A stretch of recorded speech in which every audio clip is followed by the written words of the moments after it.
Russia, India, China, ദക്ഷിണാഫ്രിക്ക എന്നിവ ഉൾപ്പെടുന്ന കൂട്ടായ്മ ബ്രിക്സിൽ ഇറാൻ അംഗമാകുന്നതിലൂടെ അതിശക്തമായിട്ടുള്ള സഖ്യമായി മാറുമെന്ന് അന്താരാഷ്ട്ര നയതന്ത്രജ്ഞർ.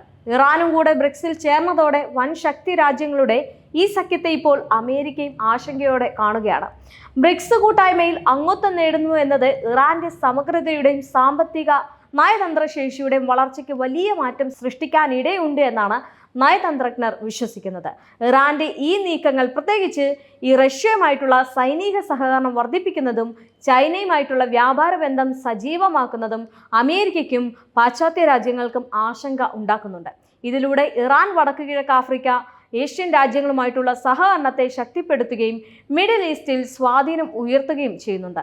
ഇറാന്റെ ഈ പ്രവണത ഒരു സമയത്ത് ആഗോളമായി ഇറാനെ ഒറ്റപ്പെടുത്താനായിട്ട് ശ്രമിച്ച പാശ്ചാത്യ രാജ്യങ്ങൾക്ക് വെല്ലുവിളിയാകാനും ബ്രിക്സ് കൂട്ടായ്മയിൽ പങ്കെടുത്തതോടെ വിപണികളിലേക്കും സുരക്ഷാ രംഗത്തേക്കും പ്രവേശിക്കുന്നത് തടയിടാനാക്കുമെന്ന് വിദഗ്ധർ വിലയിരുത്തുന്നുണ്ട്. അതേസമയം തന്നെ ഒക്ടോബർ 26-ന് നിരവധി ഇറാനിയൻ സൈനിക കേന്ദ്രങ്ങൾക്ക് നേരെ ഉണ്ടായ ഇസ്രയേൽ ആക്രമണം പശ്ചിമേഷ്യയിൽ നടന്നുകൊണ്ടിരിക്കുന്ന സംഘർഷം വർദ്ധിപ്പിക്കാൻ സാധ്യതയുണ്ട്. ഇറാന് നേരെ ഇസ്രയേൽ നടത്തിയ ആക്രമണത്തിൽ ഇറാനിയൻ സായുധ സേനയിലെ 4 സൈനികരും ഒരു സാധാരണക്കാരനും കൊല്ലപ്പെട്ടു എന്ന് ഇറാനിയൻ വൃത്തങ്ങൾ നേരത്തെ അറിയിച്ചിരുന്നു. ഏപ്രിൽ മധ്യത്തിലും ഒക്ടോബർ തുടക്കത്തിലും ഇറാന്റെ ഡ്രോൺ മിസൈൽ ആക്രമണങ്ങൾക്ക് ശേഷം ഇറാനോടുള്ള ഇസ്രയേലിന്റെ പ്രതികരണം ശക്തമായിരുന്നു. ഇറാനിയൻ ചെറുത്തുനിൽപ്പിന്റെ സമീപകാല ചരിത്രം കണക്കിലെടുത്ത് പരിശോധിക്കുകയാണെങ്കിൽ അവർ ഭയക്കുകയോ ദേഷ്യത്തോടെ പ്രവർത്തിക്കുകയോ ചെയ്യില്ല എന്നതാണ്. എന്നാൽ ക്ഷമ കൈവിടുമ്പോൾ ഒരു ഘട്ടത്തിൽ ഉചിതമായിട്ടുള്ള പ്രതികരണം ഉണ്ടാകും. ഒക്ടോബർ 1-ന് ഇറാൻ ഇസ്രയേലിന് നേരെ ഒരു മിസൈൽ ആക്രമണം നടത്തിയിരുന്നു, നാശം വരുത്തുക തന്നെ ചെയ്തിരുന്നു. ഒക്ടോബർ 1-ന് ഇറാൻ ഇസ്രയേലിനെതിരെ മിസൈൽ ആക്രമണം നടത്തിയത് നാശം വരുത്തുക എന്ന ഉദ്ദേശത്തോടെയാണെന്ന് അമേരിക്കൻ സുരക്ഷാ ഉദ്യോഗസ്ഥർ വിശ്വസിക്കുന്നുണ്ട്. എന്നാൽ ഇസ്രയേലിന്റെ വ്യോമ പ്രതിരോധ ശേഷി തുടർന്ന് അത് ഭൂമിയിലേക്ക് പതിച്ചാണ് നാശനഷ്ടങ്ങൾ ഉണ്ടായത്. ഇസ്രയേലിനെതിരെ ഏകദേശം 180 ബാലിസ്റ്റിക് മിസൈലുകളാണ് ഇറാൻ തൊടുത്തുവിട്ടത്. എന്നാൽ ഇസ്രയേലിന്റെ കരുത്തുറ്റ വ്യോമ പ്രതിരോധ സംവിധാനവും അമേരിക്കയുടെ നേതൃത്വത്തിലുള്ള സഖ്യസേനയും ചേർന്ന് മിക്ക മിസൈലുകളും തകർത്തു എന്ന് പാശ്ചാത്യ രാജ്യങ്ങളും അവകാശപ്പെടുന്നുണ്ട്. എന്നാൽ സാധാരണ ജനങ്ങൾക്ക് ദോഷം വരുത്തുന്ന രീതിയിൽ തങ്ങൾ ആക്രമണം നടത്തിയില്ല എന്നാണ് ഇറാൻ തറപ്പിച്ചു പറയുന്നത്. സൈനിക കേന്ദ്രങ്ങളെയാണ് തങ്ങൾ ലക്ഷ്യമിട്ടത് എന്നും സാധാരണ ജനങ്ങൾക്കും ജനവാസ കേന്ദ്രങ്ങൾക്ക് നേരെ ആക്രമണങ്ങൾ പരമാവധി ഒഴിവാക്കിയെന്നും ഇറാൻ പറയുകയുണ്ടായി. സാധാരണക്കാരുടെ അപകടങ്ങൾ ഒഴിവാക്കുകയും ചെയ്തു. അവിടെ ഞങ്ങൾ കാരണമില്ലാത്ത ഒരു യുദ്ധത്തിനല്ല മുതിർന്നത് എന്നും ഇറാൻ പറയുന്നു.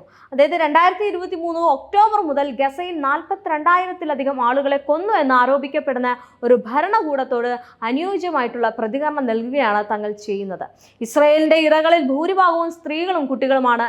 ലെബനാന്റെ വിവിധ ഭാഗങ്ങളിൽ ഇസ്രയേൽ സൈന്യം നടത്തിയ വ്യോമാക്രമണത്തിൽ 2000-ലേറെ പേർ കൊല്ലപ്പെട്ടുവെന്നും ഇറാൻ ചൂണ്ടിക്കാണിക്കുന്നു.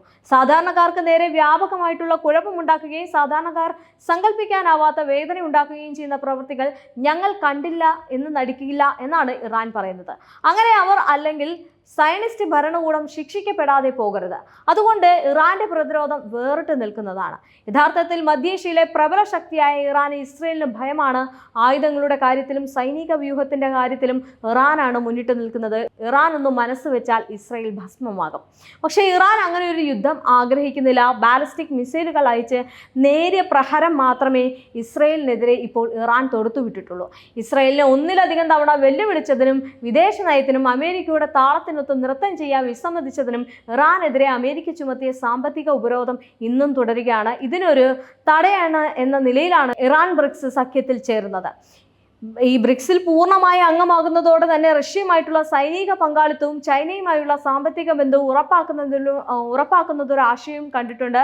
ഇസ്രയേലിന്റെ ആധിപത്യത്തെയും മേഖലയിലെ ഒരു വിപുലീകരണ അഭിഭാഷത്തെയും വെല്ലുവിളിക്കുക മാത്രമല്ല, പകരം ഫലസ്തീൻ വിഷയത്തിൽ അറബ് രാജ്യങ്ങൾ തങ്ങളുടെ നിലപാട് വ്യക്തമാക്കാത്ത സാഹചര്യത്തിലാണ് തങ്ങളുടേതായ നിലപാടിൽ പാറ പോലെ ഇറാൻ ഉറച്ചു നിൽക്കുന്നത് എന്നതും ശ്രദ്ധേയമാണ്. നിലവിൽ യാതൊരു സംശയമില്ലാതെ ഗസയിലും വെസ്റ്റ് ബാങ്കിലും താമസിക്കുന്ന ഫലസ്തീനികൾക്കെതിരായ അതിക്രൂരമായ ഇസ്രയേലി ആക്രമണത്തിനും അതിൻ്റെ വംശഹത്യ പ്രചാരണത്തിനും എതിരായിട്ടുള്ള ലോകത്തിലെ ഏറ്റവും ശക്തമായ ശബ്ദമാണ് ഇറാൻ.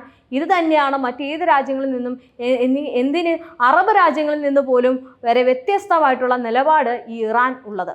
ഇനി ബ്രിക്സിൽ അംഗമായാൽ ഇന്ത്യ ഉൾപ്പെടുന്ന അംഗരാജ്യങ്ങളുടെ ശക്തമായിട്ടുള്ള കരങ്ങളായിരിക്കും ഇറാൻ്റേത് എന്നതും സംശയമില്ല.